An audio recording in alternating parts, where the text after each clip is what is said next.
What's going on? I'm Beau Young Prince, and right now we are in my apartment.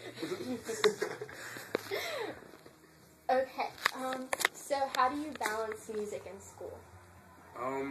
It's not as difficult as a lot of people may think because I use the music mainly as like a crutch whenever schoolwork gets too heavy or like, everything else gets too stressful. And it's something that I would be doing anyway, so I don't really consider it a burden. It kind of like helps me balance, in the sense that I'm not always focused on like school and like the stressful aspects that come with like exams and stuff. I go do shows on the weekend, so I guess you can say it just provides the perfect balance.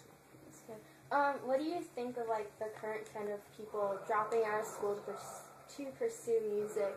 Like, do you think they're setting good examples or? They set an example for a certain type of person. I'm definitely not going to knock people that drop out of school because they probably have been given an opportunity, and, school also isn't for everyone. People are very successful, and so I always wish them the best of luck. But what I aim to do is something a little bit different in the sense that I don't intend on dropping out just because it's not really the role model. It's just something for me. Like, I want a degree, and that's just something I strive to do. And not everyone else is going to do that, but I hope to serve as a model for some of these artists and young kids out here. How did your friends and family react when you started producing music and stuff? My mother, it didn't come as a shock to her because we had been doing this all along, just like in a different form. I started off in elementary school doing like plays, like I was the Wiz and the Wizard of Oz. I was in Annie. I was Rooster. Not a rooster, but the character Rooster. He's like the evil he's like an evil guy trying to kidnap Annie. So like I always sang, and I was in The Lion King on Broadway too. That's a little known fact. Like, I was like baby Simba, and I did that for a little while. So like little known, like my music roots run deep, and I play like several instruments. So I've always been doing classical, jazz, and acting, and then that kind of developed. 9th grade, I think I started just rapping at parties. Everyone's like, "Please, yo, rap."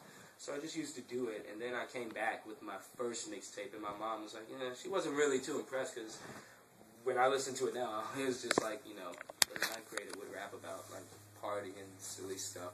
But nowadays, when I bring home, like, my more recent material, like some of what you heard today, a lot more conscious and educated, filled lyrics, my mom's very proud of my message. Where do you get your inspiration from? First and foremost, life experiences and whatever I'm going through. I want to make music that relates, and we call it that feel good, just because everyone likes to feel good, and that's relatable. And I just feel as though it pushes this lifestyle. Like, that feel good is just like outside right now. It feels great. Like, so you should be listening to my songs because that feel good and it feels great outside. And then I guess Michael Jackson, the #1 influence over everything I do with music, just because he's the greatest entertainer from a live performance aspect. No one does it greater than Michael. And modern day artist Kid Cudi, that's kind of like one of my modern day influences. But all the way back to A Tribe Called Quest, Pac, Nas, some of the greats. So you can find everything in the influences, really. Even Coldplay. I love Coldplay. Okay. What sets you apart from other artists? It's always like a sales pitch when you're trying to pitch yourself. But I guess what sets me apart is actually my method of doing things. I release, if you know anything, I release videos and songs and mixtapes like on a very fast-paced schedule, which most would find difficult. But I just pump out material because it's something I love to do. Also, my message nowadays is morphing into something a bit more positive. I'm not going to say I'm entirely clean, but I'm trying to equate a completely different, uplifting, and more universal message in my music, much of which I'm not being seen promoted in music today, especially with what you would hear on the radio and such. And not to pick on radio, it's just like the culmination of all that junk. So, and then live, like I'm a rapper that I dance like Chris Brown, so like that's different. Like I rap, but I will like bust out a move, and everybody in the crowd like, oh, what the heck? So I guess that's what I'm going to try and do. Just keep dancing my ass off and rapping. Who do you make your music for? Primarily I make it for me to sustain. If I didn't make music, I'd have a lot of bottled up emotions. And then when I found out that it also relates to other people, I kind of do it for both of us, like me and you. Like like the listener. I have like a real good connection with my base. Like if you know, I respond to almost every comment. Like people reach out, I'm very down to link up with them just because I want them to like feel as though I'm not just some artist. Like I'm a person that they can actually like come to and like relate to. I'm just like an average person, but I just happen to rap and do shows. So I want to be this very like down to earth character. What's your favorite part about making music? I love making beats, like, just because I played so many instruments, I love, like, the actual process of putting different sounds together. But beyond that, live performance, like, there is nothing better than going out there to a crowd of people that don't know you, but know the words to your songs. Like, they feel as though they know you, but have no real connection. It's kind of mind-blowing when you go out there and see people actually show you love, is what I'm saying. Like, it's all new to me still, but, like, we did a show with 7,000 people in the crowd, and you think, but that's like 7,000 people. I was like actually scared for the first time ever. It was like, wow, it's a lot of people. And we were opening up for Nelly, like me and my friend Brinson Duval. And it was just like, it was crazy, you know, like all those people, but we go out there and the reaction that they gave, it was just like, they don't know me, they don't know anything about me but what I put in my music. And so I got to make that honest. And I think the whole process is still new to me, like everything about it, like from making music to putting it out, getting reactions on blogs and getting like thousands of downloads. Every time we hit a new landmark, it's something like new for us. So you make your own beats and all that? From time to time, yeah. I use other people's beats, but I mainly like to hop on my own stuff. Okay. Do you represent DC or MC the most? I represent DC to the fullest. Like, there's not even a question. I live in North Carolina, and I rap North Carolina. I go to school in North Carolina because I live here for like the next 2 years.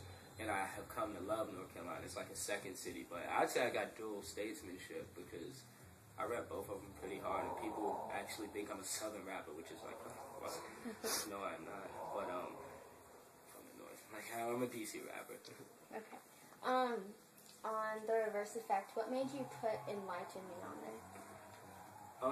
That was sort of like, I got this beat that was real jazzy, and I was like, yo, I appreciate jazz, and I don't really want to just rap on it. Like, I wanted to kind of talk and get this kind of smooth, like, connect vibe. It was another attempt to connect with my listeners, basically. I talked just about a few things that were true, and basically Jordan was there, you know.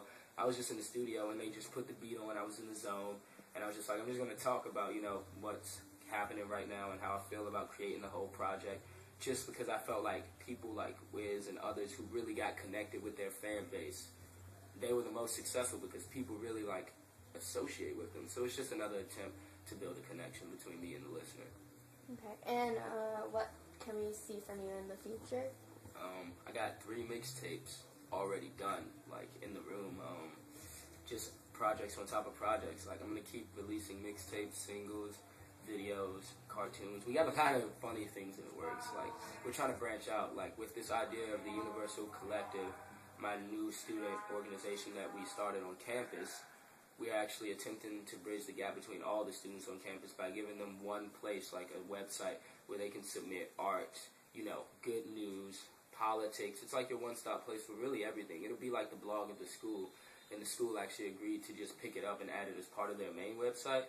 And I see that as a major development because the Dope Collective, it's called the Universal Collective, but you can guess that it's a spinoff from the Dope Collective. And this is just what we're trying to do on a non-music front. We're trying to now bring it into like school campuses all across.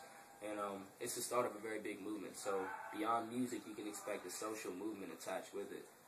Do you plan on getting signed? Is that like your goal, or do you not care about that?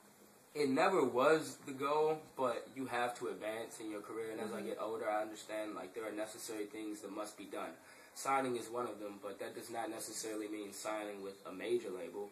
This summer, I signed with an independent label, Pop-Up Shop Records, and we have a pretty good relationship right now. That's all I would say about it for now, is that I am signed to an independent, but I'm still open to hear from majors and other labels.